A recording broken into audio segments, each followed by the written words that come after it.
Good afternoon. My name is Giovanna Gennard, Assistant Vice President of Strategic Communication at Old Dominion University and a member of the REYES team. I would like to extend you a warm welcome to our next session of the REYES Virtual STEM program, What's Next After School? In this session, Dr. Bill Means, Director for Career Development Services at ODU, will discuss how to mold your ideal self to grow and mature outside of the classroom and into the STEM fields. Dr. Means has more than 30 years of career development experience at various universities across the United States.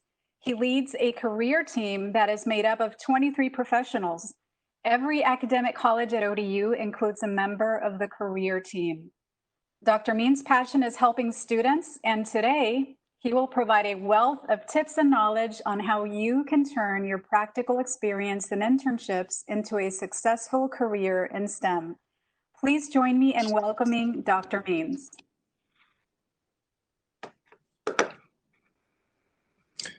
Dr. Means? Yes, good afternoon. Can you guys hear me okay? We can, yes. Great. Well, I'm so excited to be on this presentation today, and thank you guys for inviting me for this conversation. And hopefully you guys will learn some things that will help you in your careers. So I want to make sure that everyone can see the screen at this point. Can everyone see the screen? Yep, we can see the screen. Perfect. Well, as Giovanni said, I've been working in this profession for a very long time. And there's nothing more exciting right now than to have students who are interested in STEM careers, because as we know, we're in an information age, and those careers for STEM majors are just abundant.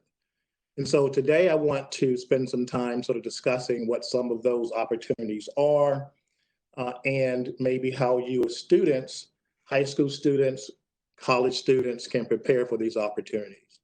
And Dr. Means, I want to encourage participants to send us their questions throughout your presentation, and they can do that by just sending us your question, and we'll be sure to answer them throughout the presentation live. Yes, yeah, plenty of questions. Please ask questions. I like interaction. And so you can look at these top 30 careers. So if you want to, you can take a screenshot of this. Maybe Giovanni will provide you guys a copy of a transcript of this conversation. But there are several careers out here that you may be familiar with, depending on what level of education you are. If you're in high school, you might want to take a screenshot of these and maybe save some of these job descriptions and sort of go back and research what they are. For instance, geographer, all these careers are based on the fact that we are in an information age, and there's so many organizations. I'm in the Norfolk, Virginia area. We have a large supply of organizations that support the military. Navy, we have Army, we have shipbuilders. And so we're looking for those STEM majors who are engineers, we're looking for statisticians, we're looking for general scientists, petroleum engineers, we're looking for geographers. Geographers for those students who are interested in those organizations like Google. So I know we're all familiar with GPS systems, and a geographer would be that individual who helps develop those systems. And so you can look at this list and just look at all the wonderful opportunities that are out there all over the world for students who are interested in STEM. And this is for high school students, college students, and even students who are in middle school and elementary school can think about preparation for these careers as well. But they're all very, very exciting careers. And we hope you all will take some time to research what these opportunities are. Take a screenshot. I know you guys have cell phones of these positions. So now let's talk about what some of these organizations are looking for. Now, as high school students, as college students, grad students, of course, we know that you're going to be in the classroom, you're going to be learning various topics and tools such as Python if you're a computer science major. If you're an engineering major, you're probably in a maker space or a lab and you're developing tools and understanding the processes. But outside of what you're getting in your profession, organizations are also looking for students to develop what we call soft skills. Now, I know that some students who are in the sciences sometimes can be a little reserved, a little quiet, but organizations are expecting for you when you go out to perform your interviews or to send your resume into them, they want you guys to speak to some of these other skills that make you this whole well-balanced person, right? So we're talking about critical thinking skills and problem solving. For instance, when you go into any organization, whether you're an apprentice in high school, whether you're in college, you're doing an internship, whether you're a postdoc student, they're looking for you to solve problems. They're going to provide training for you, of course, but they also will expect for you to work independently. And so if there's an issue, you may have to be able to think about, how do I come to a conclusion, or how do I develop a solution to a problem? Does it mean interacting with other colleagues? Does it mean, doing research? Does it mean applying some of the things that I've learned in the classroom? But very, very important that you be able to solve problems. Oral and written communication skills. Everybody likes those individuals who can write. For students, we're not just talking about the language that it takes to text. We're talking about complete sentences. We're talking about scientific writing. We're talking about oral communication. You may be required to perform PowerPoint presentations in front of large groups or teams. So it is really important and really incumbent upon you as students to really practice your communication skills, your language, your written communication skills as best as you can. Take as many languages as you can as well. Teamwork and collaboration, we know about that. We want you to be able to work on teams of diverse individuals. Those individuals may be older, younger. They may come from different colleges, highly competitive universities that may be international. They may speak different languages. They may come from various religious backgrounds, as I mentioned. But it's important to be able to understand, empathize, and communicate with a variety of individuals. So you can look at all these skills here and see that all those skills that employers are seeking in addition to your technical skills. Being able to show up for work, professionalism, work ethics. So we're going to talk about how do you develop these skills as students, while you're preparing for STEM careers. So what do employers want outside of these skills? They also want you all to have experience. And so you may ask, how do you get experience? So experience can happen in a lot of different ways. Even in high school. If you're in high school right now, you can, if there are professors or teachers who are working on research projects, your teachers may be working on their master's or their doctorate degree, and they may be involved in some research. You may be able to help them. You may be able to work part-time jobs with some of the organizations, scientific organizations, technology organizations that are in your areas. But if you're in college, you can work on campus, part-time jobs on campus, clubs and organizations. Believe it or not, can help you develop written communication skills, leadership skills, as well as some of the other skills that we just talked about. Internships. Internships are those experiences where oftentimes you're being paid. You may be working in the summer, but it is in a field for which your major is involved. For instance, if you're an engineering major, you may do an internship in engineering. And so I apologize because I'm not quite sure what students and from what countries and whether they understand the lingo or not. So excuse me for explaining to some degree.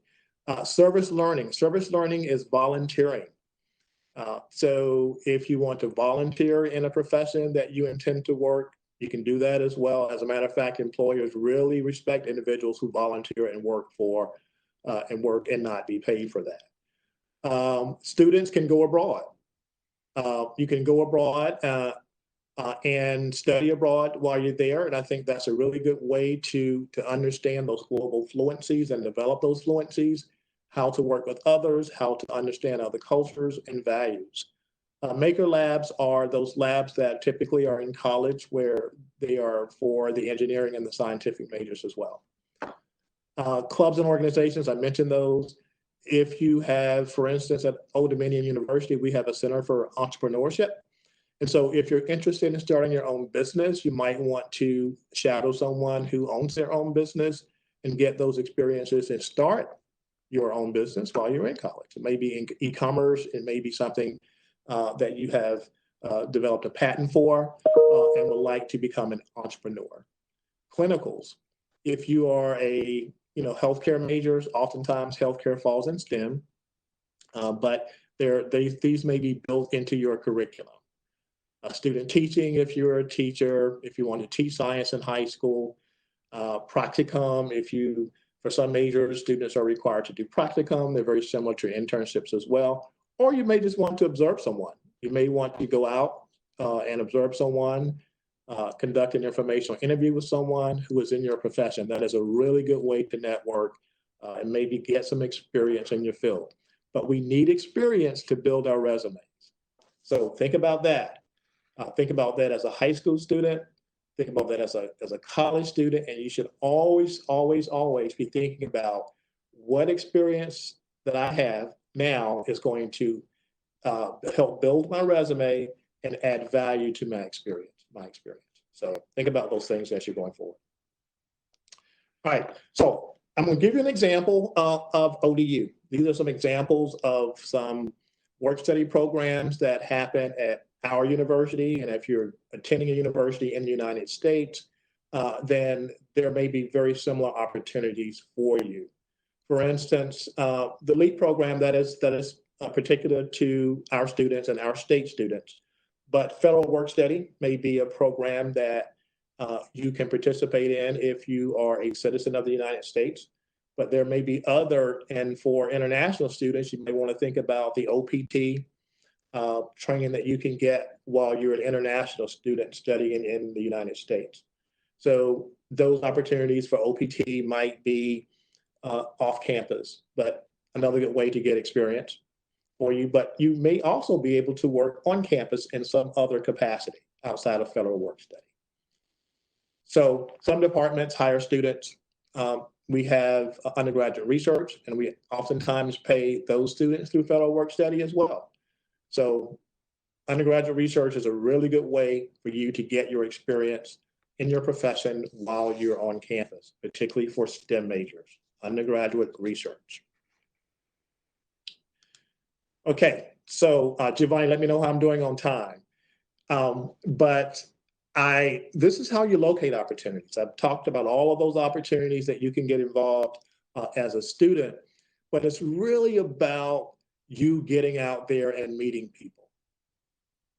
Again, oftentimes there are introverts and there are extroverts, and you have to know whether you're introverted or extroverted. If you're introverted, it may take a little more effort and a little more time to go out and meet people that you don't know, to introduce yourself, to share your resume with them.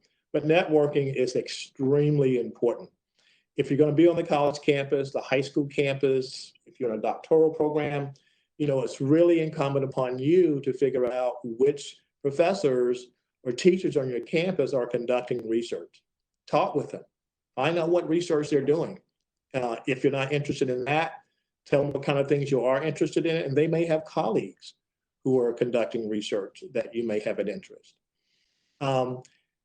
Through our Career Center, we invite a variety of employers to campus for a lot of different things, information sessions, tables on campus. We have career fairs.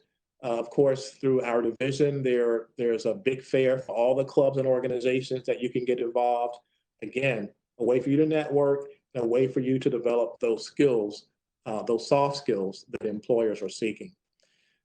This fall, we're going to be conducting our experiential learning task force project, which is one of those projects is the Career Boot Camp.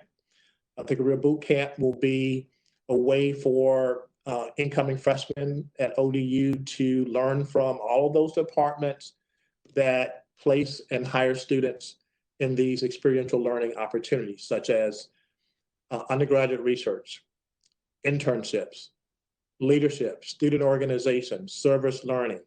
So at your university, particularly at Old Dominion University, we are conducting a camp so students can learn from those individuals who lead those programs how to get involved, how to apply, also how you develop skills to be competitive to apply, such as one of the sessions will help students develop their resumes, perfect their resumes. And then the third session will involve the students learning how to interview professionally.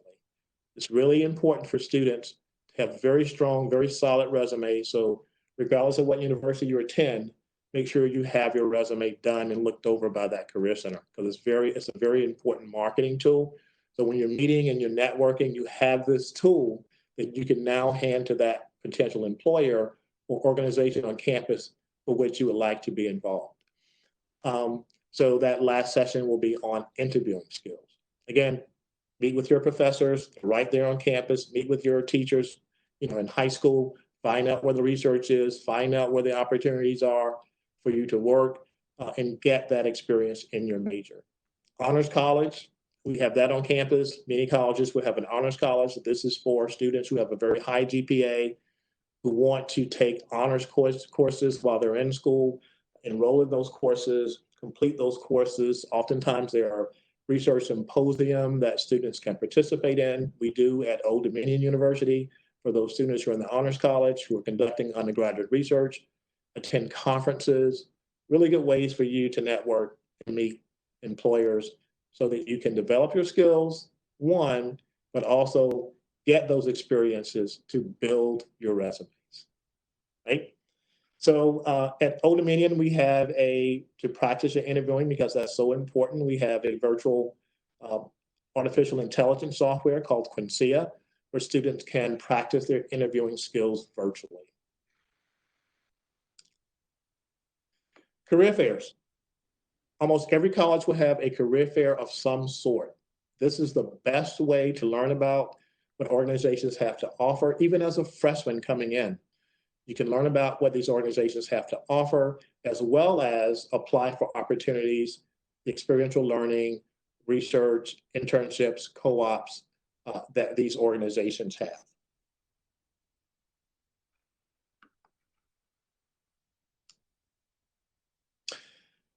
Also at Old Dominion, we have most of our majors fall in two of our STEM colleges, our Baton College of Engineering, and also our colleges of sciences and health sciences. Three of our colleges are where most of our STEM majors lie. So we have a team of professionals who work in those three colleges. So as you're meandering around the halls while you're at Old Dominion University, you can meet up with one of our professionals and they can help you with any of those things that I mentioned prior. So I hope this information was helpful. I know we had a very short time. Here is our email address if you'd like to send information out, but I'm gonna now allow Giovanna to ask and to field our questions. Absolutely. Thank you, Bill. That was wonderful. We do have some questions coming in, and we also encourage participants to go ahead and send us your questions now so that we may ask them live to Dr. Means. So Dr. Means, the first question we have is from Tamar Rivera. So she's joining us from San Francisco, California, and she would like to know how soon can students do an internship? Because it sounds like this person is a freshman and they're wondering if the freshman is too early or if you would recommend that they do an internship that first year. A lot of employers will want that you have taken courses in your major. And at many colleges, you don't begin those courses until your sophomore year. So it will depend. There may be a few opportunities out there for freshman students. Some of those opportunities for STEM majors, for instance, if you're a biology major and you're interested in eventually med school, you may want to participate in some undergraduate research at other institutions during the summer. And you can involve yourself also in enrichment programs that may help you prepare for the MCAT if you're interested in med school. And those universities offer those programs. You can research summer enrichment programs for biomedical sciences, and you will find a list of those institutions that accept applications from undergraduate students, even freshmen. Now, so the career fair may be a good place to look for opportunities as a freshman for internships, but in most cases, internships, undergraduate research will be for sophomores and above. But you can make yourselves more competitive as freshmen by developing those resumes, getting involved on campus, and networking. So, and also working on campus as well. Thank you. Yes. And the second question comes from Kara Cabanas, and she's joining us from Guaynabo, Puerto Rico. And she is interested in knowing, she really was interested in learning more about a story of a student at ODU that underwent an internship and maybe share some of those experiences. In particular, she wanted to know if you know any related to NASA. Oh, yes. We've had plenty of students who've worked with NASA. I personally have not had any experiences with those students. My team members have. And because we have lots of students who go out and conduct these internships, I can say that NASA is an awesome experience for students. I can't give you any particular names, of course, but we have had students, we have a very strong relationship with NASA. We've had students work from in all aspects of NASA, from communications to research, to all aspects of what they do. We've had math majors, we've had engineering majors work there as well. One of the students did, we had one student, this is an interesting story. A colleague had just shared the story with me. The student started out as a freshman as a communication major, and actually that student had a job at NASA as a communication major. But they also had an interest in science, so they had changed their major, two very different majors. But the student did change their majors to science, and next summer they were able to also do a scientific internship at NASA. And so now they're working for NASA. They've graduated and now they're working for NASA. So there are many opportunities there. Thank Yes. you. Mm-hmm. And the next question is from Amanda Smith. She's joining us from Kissimmee, Florida.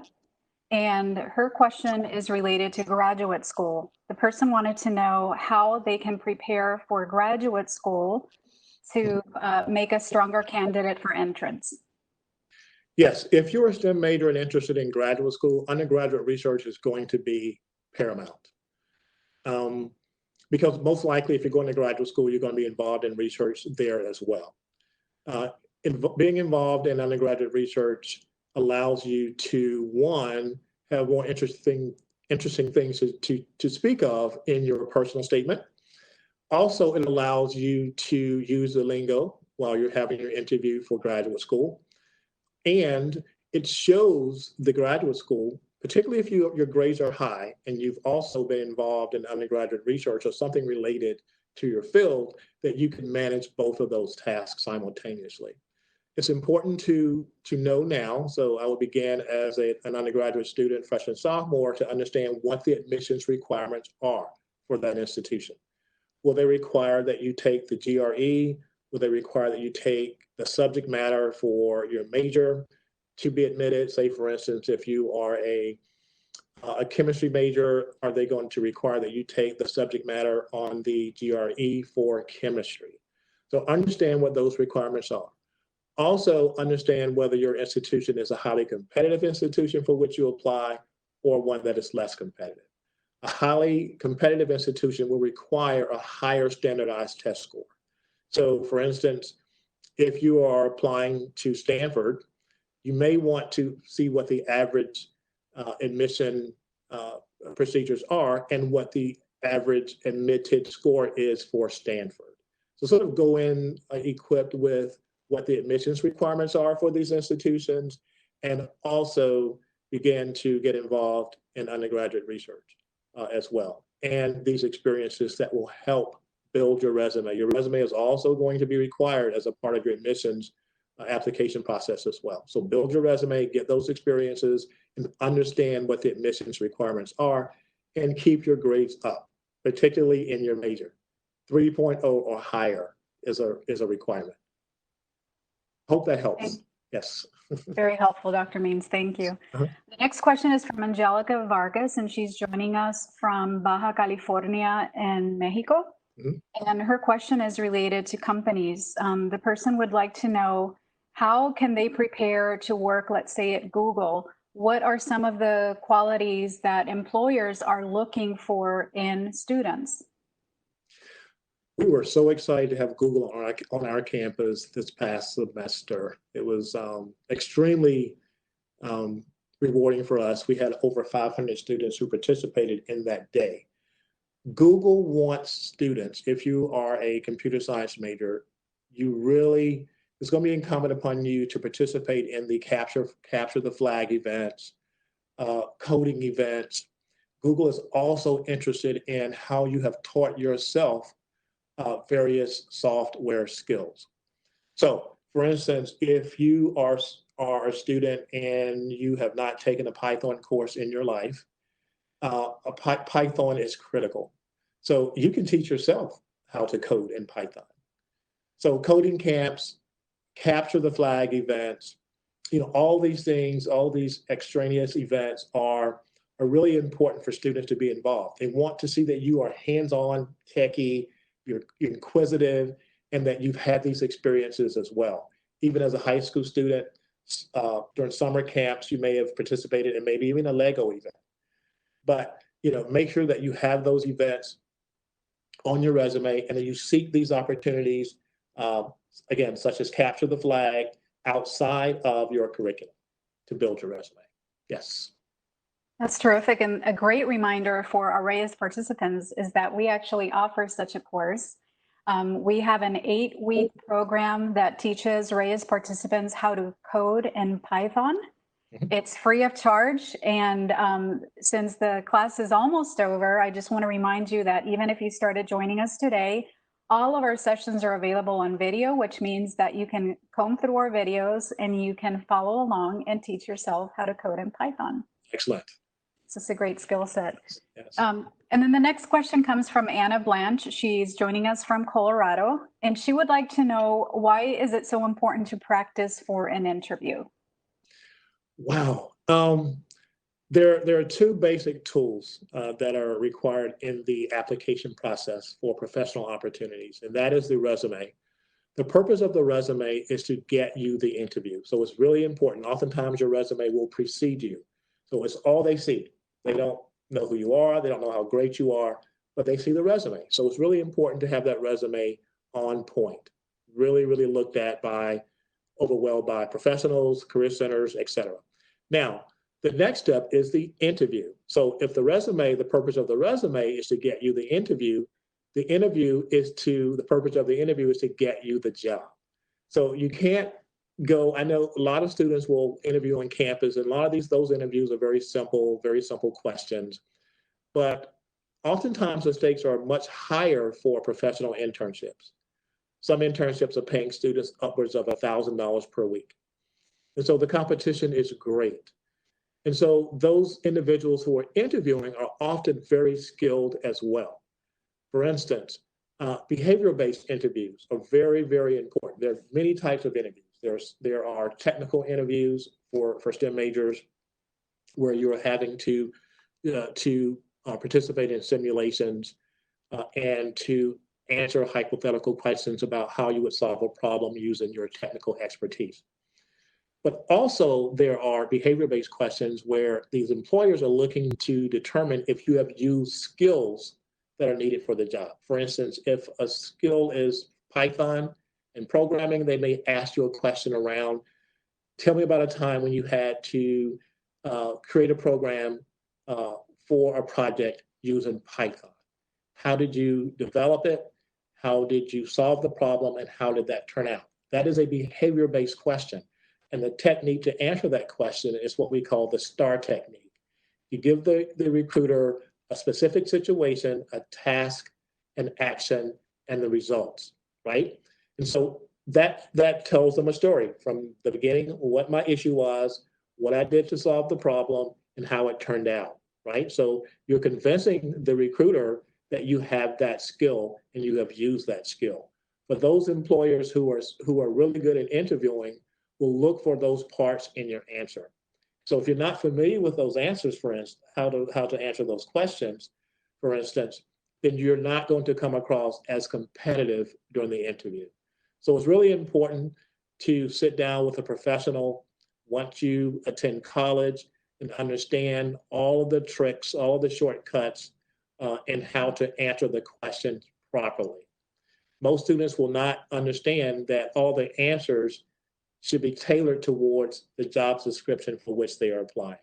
So it takes practice, it takes, time sitting down and speaking with someone, but interviews can be very tricky, very complicated, and very involved.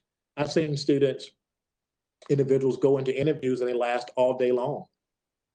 So, and those interviews may involve lunch, they may involve behavior-based interviews, they may involve technical interviews for STEM majors, simulations, team skills, working on teams and collaborating on projects during the day. So interviewing skills are critical, and that's where students oftentimes fall short. They assume that they understand how to interview, but it takes more. That's really great to underscore the importance of preparation for the interviews. It sounds like the better prepared you are, the greater the chances you have of having a successful interview, especially when they're so competitive. Yes. Our next question comes from Ella Brady. She's joining us from Franklin, Virginia. And first she says, hello, thank you for the presentation. She says, can you recommend any ways for high school students to gain research and work experience prior to attending college? What I would do if I were you in high school, I would Google apprenticeships, right? And so you would be surprised. Apprenticeships at one point years ago, even before my time, were very popular, but now they're making a comeback. And so, for instance, we have some high school apprenticeship programs with some of our shipbuilding organizations in the area. And so you may find that there are some apprenticeships that may be through the Urban League in your organization, in your hometown. They may be through some of your ethnic professional organizations as well. They may be even through your career counselor in high school. I would talk with your career counselor in high school and ask them about those opportunities. But you can Google internships and apprenticeships for high school students in your hometown, and you can find those for STEM majors. Yes, I love Google. And for students who live nearby, or even those who are joining us globally, I can tell you that the Jefferson Lab, with which Old Dominion is its largest research partner, it's located about half an hour from the university, does have an internship program for standout high school students. So they are available. And I would encourage all of you to look into these opportunities, because the truth is it's never too early to start, right? Yes, never too early. The next question comes to us from Javier Serrano. He's joining us from Mexico. And he would like to know if internships are actually happening now that many of us have to social distance because of COVID. Mm-hmm. Well, that's a very interesting question. And so one of the things that we've had to pivot to at Old Dominion University are what we call micro internships. And so micro internships, and students who are university students you can Google Parker Dewey for micro internships, and we partner with them as well. Micro internships are virtual short-term projects.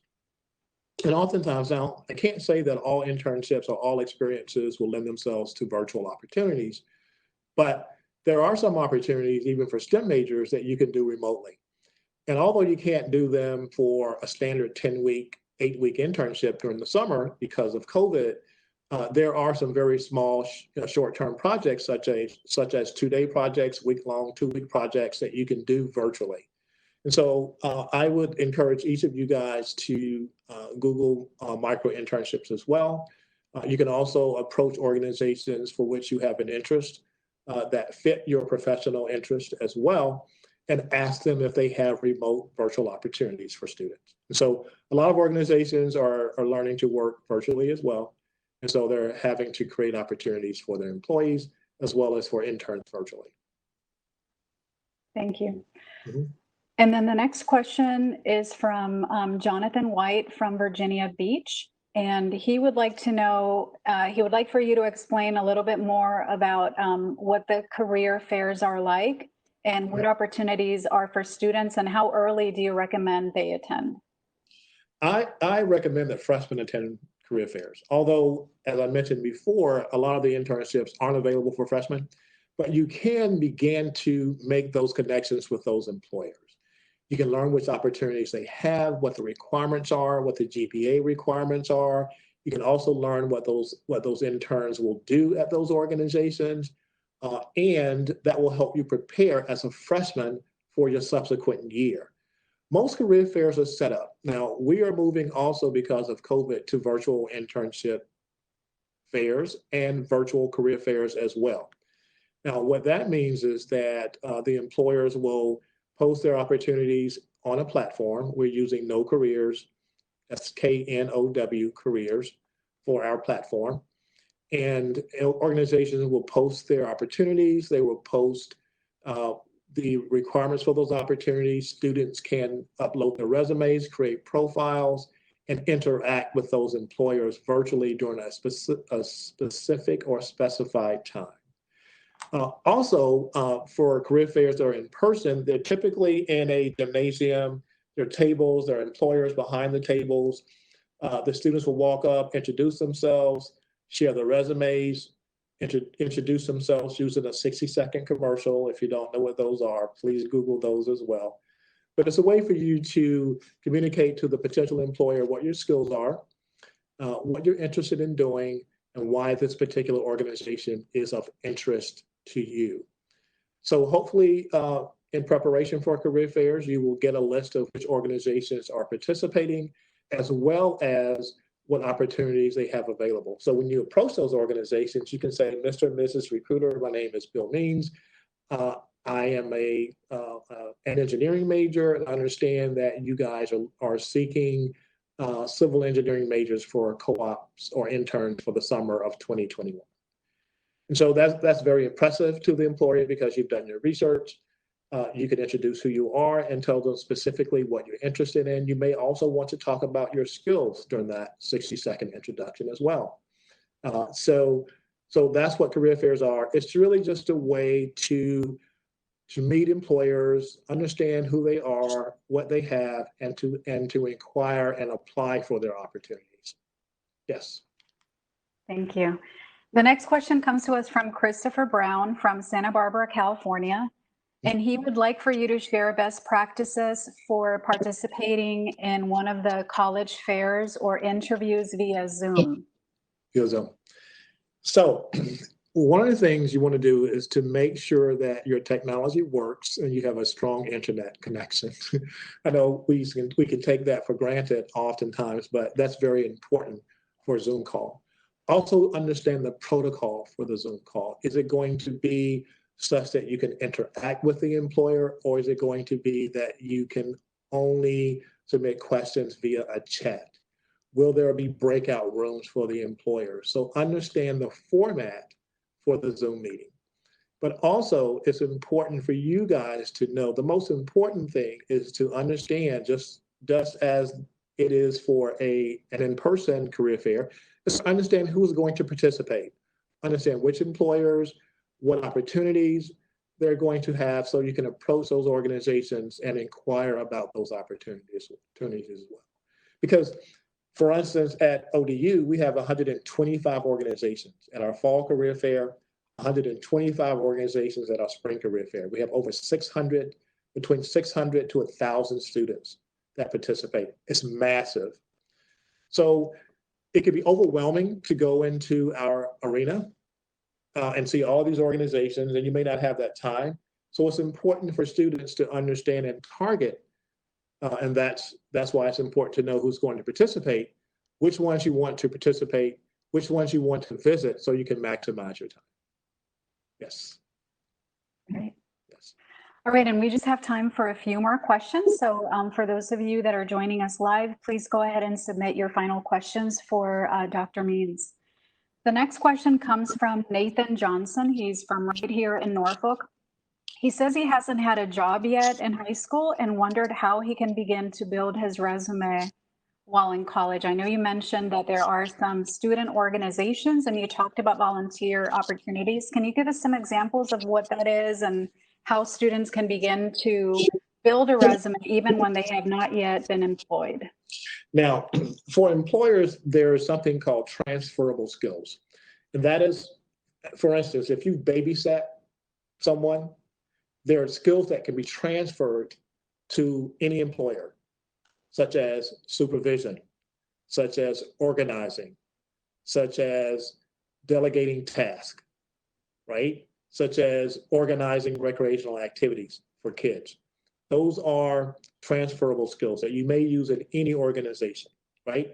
So don't think because you may be working at Chick-fil-A or you're babysitting that you're not getting those skills that may be transferable. You can, but it's important to highlight those skills and understand what those skills are so you can highlight those. But for your major, you can volunteer. Go to some organization that is, one of the best things you can do is to seek out an organization for which you have an interest, find someone in that profession and call them up or reach out to them to schedule an information interview. Information interview is really just simply asking them questions about their profession. You might want to think about the questions prior. Make sure you're not asking personal questions. You may want to ask about what it is that they do each day. How do they get into their profession? What advice would they give students, right? And then have your resume on hand, because it may be that that individual may say, what are you interested in? You might say, I'm really interested in finding an internship, even as a high school student, finding an opportunity, whether I'm paid for that opportunity or not. I just want to have those opportunities to build my resume. In high school, you can also build your resume with leadership activities in clubs and organizations. So say, for instance, you may be a soccer player and you may be team captain. You can put that on your resume because there are responsibilities that are involved in being a team captain. If you're president of a club, you can list that as an opportunity because there are leadership responsibilities by being president. So, list those opportunities as campus leaders, clubs and organizations, athletics, volunteer on campus, volunteer as a high school student, seek out those opportunities for apprenticeships and internships as well. Yes. Great, thank you. And the next question we have is from William Riley from Ireland. He would like to know, why is it so important to do a study abroad program? You know what? When I was a student, 17 years old in high school, my first experience was abroad. I spent a year in Kenya, and I was from Charlotte, North Carolina. And so that experience opened up I was able to empathize with others.